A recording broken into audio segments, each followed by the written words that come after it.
Senhor presidente, senhor relator, eu quero saudar e agradecer a presença dos representantes das diferentes entidades que vieram nos dar uma lição de realidade, daquilo que de fato ocorre, existe e que precisa ser base de sustentação de uma proposta de reforma da Previdência.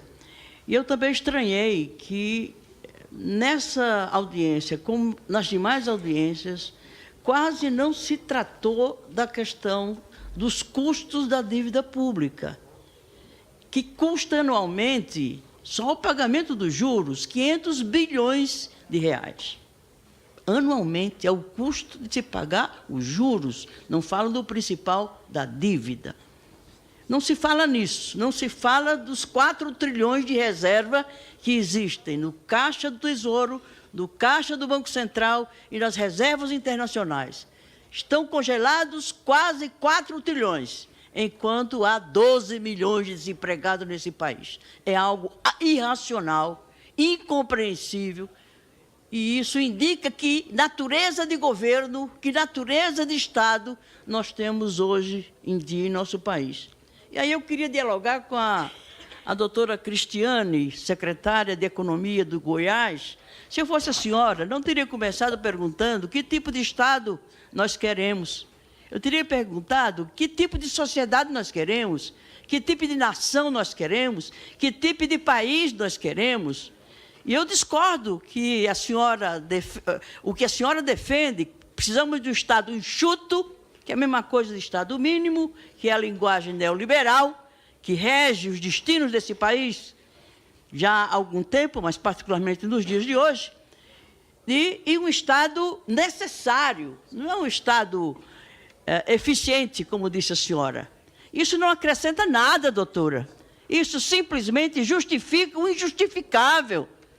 O que resolve o problema econômico do país, o problema social do país, não é a reforma da Previdência, isso é um arremedo, e que se antecipa com a emenda constitucional 870, que antecipa uma mini-reforma da Previdência para o trabalhador rural, o trabalhador do campo. Eu me pergunto, se essa medida provisória que já tem eficácia, já está em vigência, como é o caráter de medidas provisórias, só para concluir, senhor presidente, estaríamos já punindo os trabalhadores rurais com essa aprovação dessa PEC, que está na pauta.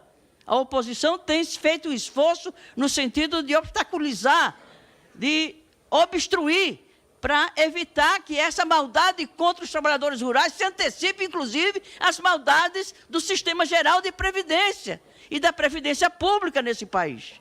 É injustificável, é inaceitável a aceitação da aprovação dessa matéria.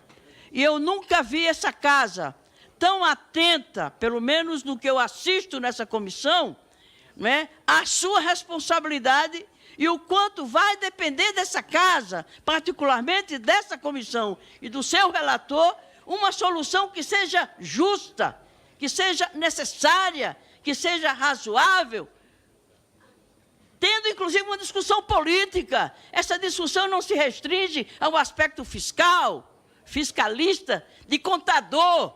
Essa reforma da Previdência foi um contador que fez, não foi um economista, não foi alguém que pensa a economia, pensa associado ao social, ao institucional. É uma afronta à Constituição de 88. Está sendo desconstruídos os direitos sociais, os direitos de cidadania do artigo 6º da Constituição Federal. Senhores e senhoras, me desculpe, eu me estendi um pouco mais, mas isso dá uma enorme impaciência. Eu assisti a todas as audiências, tenho aprendido muito nessas audiências. E se o governo fosse democrático, essas audiências não estariam se fazendo hoje, com essas pessoas e com essas instituições. Ela teria sido consultada antes, elas teriam sido consultadas antes, para se ter uma outra proposta digna, séria, justa, que é aquilo que falta ao nosso país. Obrigada, eu agradeço a contribuição de todos os senhores.